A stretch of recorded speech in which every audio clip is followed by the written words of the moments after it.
வழிகாட்டும் என் தெய்வமே, துணையாக எனில் வாருமே.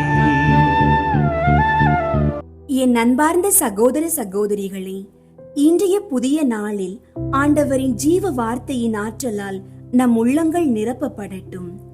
நாம் வாழும் ஒவ்வொரு நாளும் ஒரு விதை நம்மிடம் விதைக்கப்படும் வாய்ப்பு.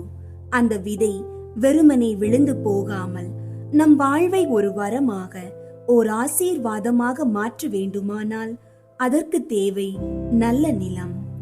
இன்று நம் ஆன்மாவின் நிலத்தை நாம் எப்படி பண்படுத்த வேண்டும் என்று ஆண்டவர் நமக்கு கற்றுத்தருகிறார். இன்றைய இறைவார்த்தை லூக்கா 8ஆம் அதிகாரம் 15ஆம் இறைவார்த்தை. நல்ல நிலத்தில் விழுந்த விதைகளோ சீரிய நல் உள்ளத்தோடு வார்த்தையை கேட்டு அதை காத்து மன உறுதியுடன் பலன் தருகிறவர்களை குறிக்கும். அன்பார்ந்தவர்களே, நல்ல நிலத்தில் விளைச்சலை உறுதி செய்யும் 3 ஆழமான குணங்களை பார்ப்போம்.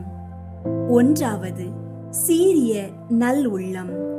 ஆண்டவரின் வார்த்தையை நம்முடைய ஆணவம், கவலைகள் என்னும் கற்கள் அற்ற மனத்தடையின்றி பணிவுடனும் அன்புடனும் ஏற்றுக்கொள்வது.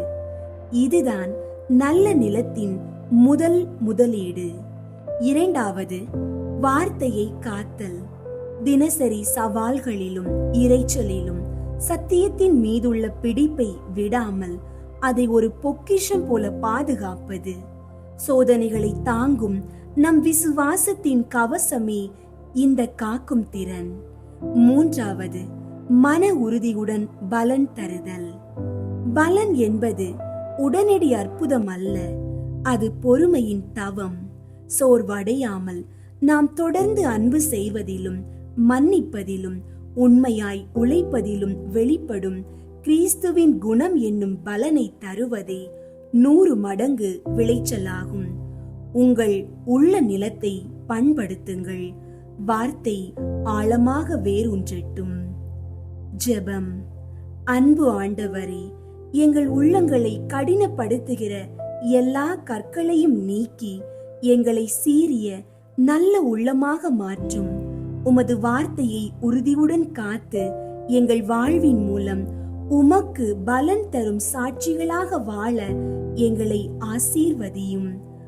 ஆமீன். அன்பார்ந்தவர்களே, இந்த இறைவார்த்தை உங்களுக்கு பலம் அளித்திருந்தால் சப்ஸ்கிரைப் செய்து மற்றவர்களுக்கும் பகிர்ந்து கொள்ளுங்கள்.